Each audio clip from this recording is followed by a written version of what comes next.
Hello, everybody, one and all. Good morning, good afternoon, good evening, wherever you are. And welcome to The Jerick Show, the only show you need to watch to get your cybersecurity fix for the week. Welcome to The Jerick Show, featuring your hosts, Javad Malik and Eric Crone. Timely topics, poorly presented. And of course, when I say a cybersecurity fix, I don't mean it in a druggy way. I mean it in just like you're up to date with stuff. Anyway, speaking of druggies, Eric, how you doing? Where did that come from, man? Like, What? I don't even drink much. Like Anymore? how would you throw that in there as speaking of druggies? Kids, I'm sorry for this at home. How you doing though, Javad? Better than you, I think. How about you? I'm okay, man. It's Okay. crazy times, my friend. But here we are, right? It's Friday. It's the end of the week. We're getting ready to go into the weekend. Super Bowl Sunday here in the U.S. Or the Taylor Swift Bowl, depending on who you are and what you're hearing about it. It'll be interesting to see how many people show up that aren't really sports fans just because of some other stuff like that going on. Well, in the history of sports, that's pretty much always been the case. There's always like a celebrity corner or something. You know, boxing's notorious for that. Famous people, rich people being in the front row. Yeah. You see that in basketball too, like down in the front row, the Knicks and stuff like that. And then, there's always that like other thing that draws the people that aren't into the sport. Like NASCAR, it's beer. It's a lot of drinking, and it doesn't matter after that. But they just show up to drink. If you don't like car racing, whatever, there's still beer. Yeah, I think it's going to be like that. As a Brit, I struggle to see it as car racing and more like cars going round in an oval for like it's Yeah, I've never gotten into NASCAR. I've thought, okay, since I live down here in the South or south of the South in Florida, that maybe I'd go check this out. I mean, we're not far from Daytona 500 and stuff like that. So maybe one of these days I'll go see one of those. But I personally don't get the go fast, turn left thing. I kind of like where you're turning multiple directions.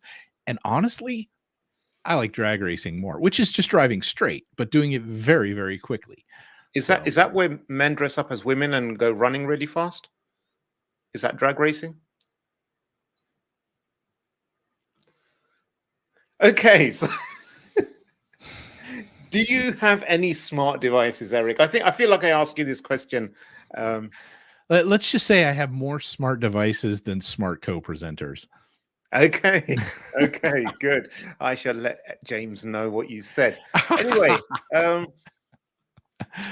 apparently 3 million, this is according to Fortinet, smart toothbrushes were hacked. I note the air quotes when I say hacked. And they were used in a massive DDoS attack. So this is like the Mirai on steroids or something. And let's just go over the really quickly. They gave no details, but they said they were put together. They launched a DDoS against a Swiss customer. I believe it was in Switzerland, and then they were offline for an unspecified amount of time. This was picked up by multiple outlets. Oh yeah, all over the place. All over the place. Everyone's like that. And at the same time, in the cybersecurity verse, people were like scratching their heads saying, no, they hardly any of them actually have Wi-Fi. They've got Bluetooth. They connect to an app on your phone. They don't really go on there. And even if it does, I don't think there's 3 million of them out there. And, whatever. It smelled wrong. It did. And then after asking the journalists and Fortinet for comment, they came out and said like, oh, it was just a hypothetical scenario that we were explaining to the journalist, and they took it as fact. But then the journalist, and it missed into translation or something. Like, no, you. It's all the finger pointing here. Yeah. No, but you said. It turns out, that it really wasn't. Apparently, it does not seem like that was actually a true story. It was mostly hypothetical. And it's funny to see how fast this stuff spreads, though, without anyone really checking the facts, right? You're right. It blew up all over the place. It's always, I don't know, the more outrageous the things are, the more it seems to spread. I mean, it's kind of funny because I got quoted in some stuff this week, or maybe it started last week, I think, on some media stuff about the Neuralink. Right. And I'm like, okay, look, right now it's just to control devices, but there is a risk anytime you tap directly into the brain that, things are going to be going the other way or whatever. And I made some comments like, imagine how bad it could be if you were unable to distinguish reality from the fake stuff because it's being fed straight into your brain. Like, how would you do that? And it was kind of put out there as a hypothetical worst case scenario. And I noticed that got picked up all over the place. And I'm like, I really hope people aren't thinking I'm like running around with tinfoil hat on or something. But those kind of things do get picked up and spun off very, very quickly, even if it's a small piece of whatever it is you're talking about. So would you ever personally consider a Neuralink implant? I don't think the benefits are there right now, to be honest with you. I mean, where I said I think that this is very valuable is honestly people with restricted motor skills and stuff like that, being able to control stuff. I don't see it as a big advantage right now because you're controlling a device. The difference is you're not speaking to it or clicking on it, right? So there may be some additional, but I don't think I'd let them drill holes in my head simply so I can remotely, change a phone screen or Google something. We're not yet. No, we're not there yet. Absolutely. But on the toothbrush story, I saw this and I thought this was hilarious. Ouch. And I hate to, we don't know what actually happened there as far as whether FortiGate really, we're going to have to discern from that, but there's a lesson to be learned here to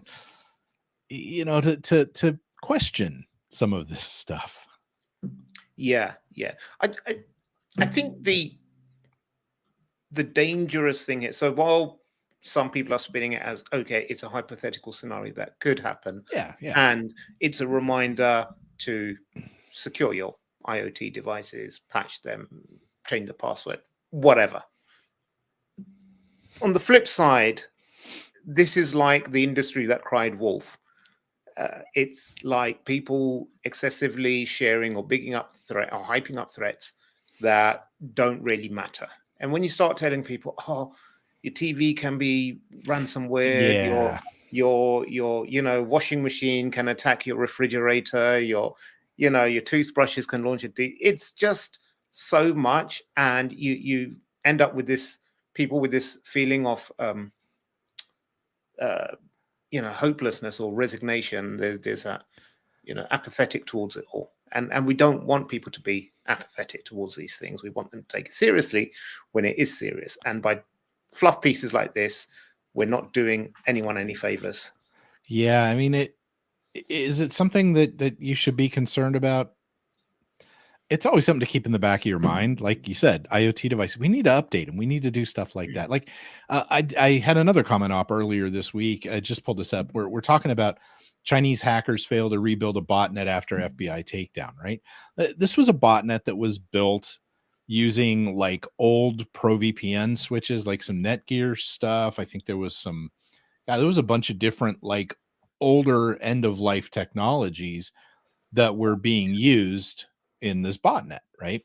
And it kind of brings up the fact that with IoT devices, with small office, home office routers, with that kind of stuff, this is going to be a problem, especially for those that are, made in China. They come in, they have no updates ever. The manufacturer has stopped supporting it at the time they just start selling it and then move on to the next, AC, whatever.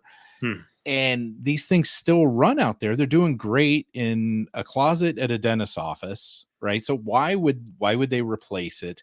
We have a lot of issues that are going to be out there with IoT stuff like this. That's going to be end of life, and the longer we go, the worse it's going to be, honestly.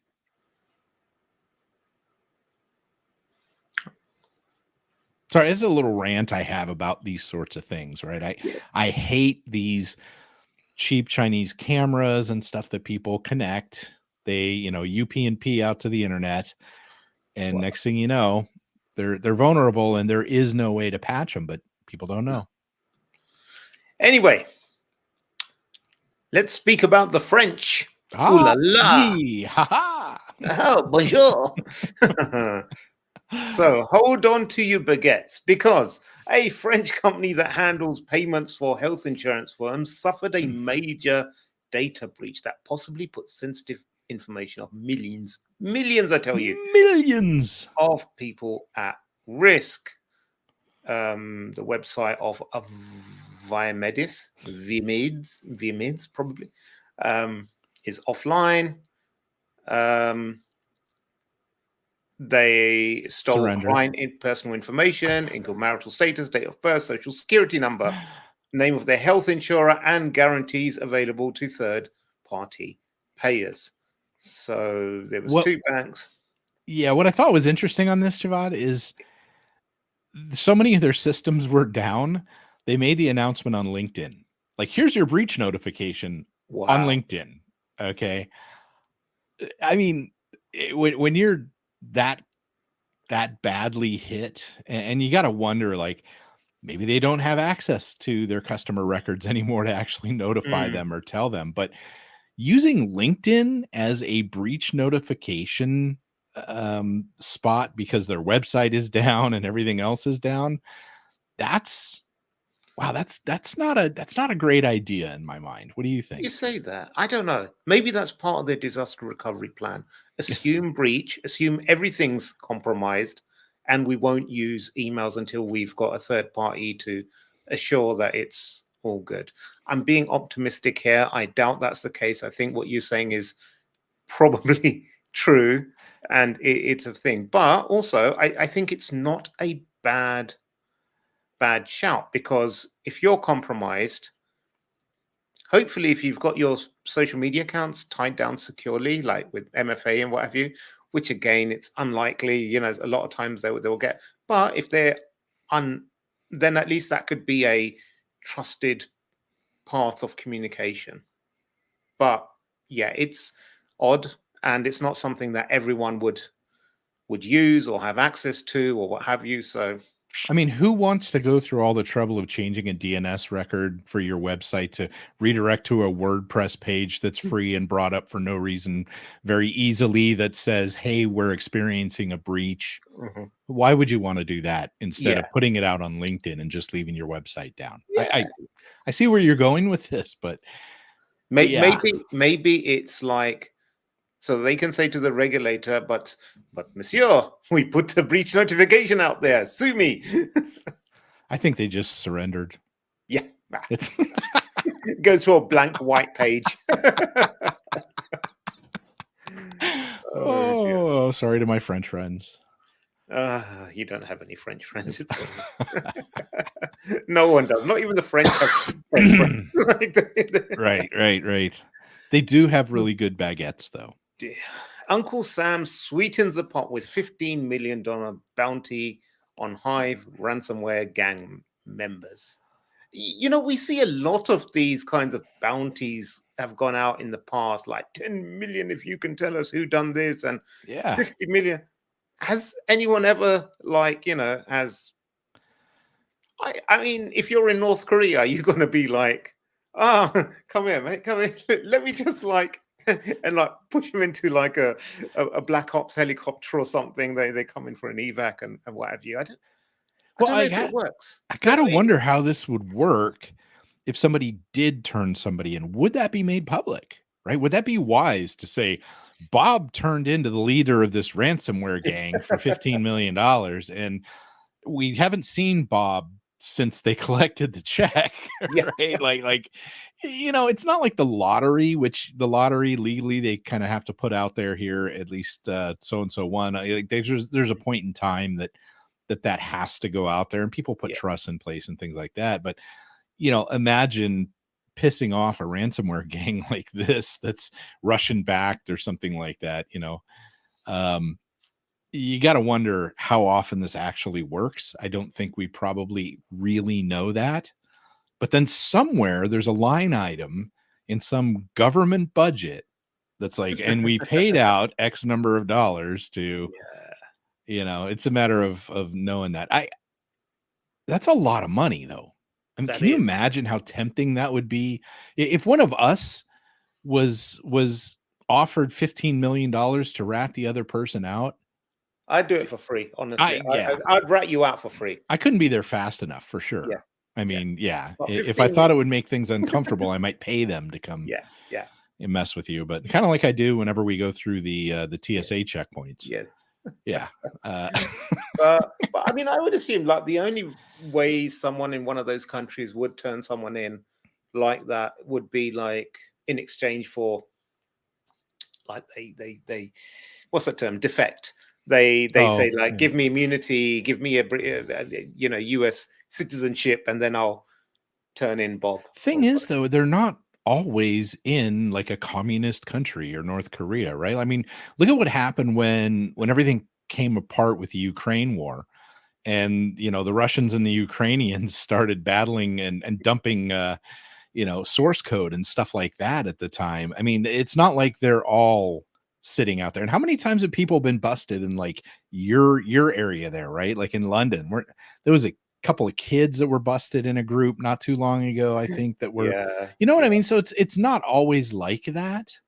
No. But who knows? I mean, it could be as simple as saying so and so's on a plane, gonna land in Germany, gonna be there for an hour, and they can extradite. We've seen that kind of stuff happen too. Yeah, we've seen. So all interesting stuff, but probably it's more of a like a statement than anything else, that we've got our eyes on you, we're dedicating resources to catch you, so you better back out now unless you want the full might of the US military. Well, I want you to know that I'm dedicating today to figure out how I can frame you for that so I can collect.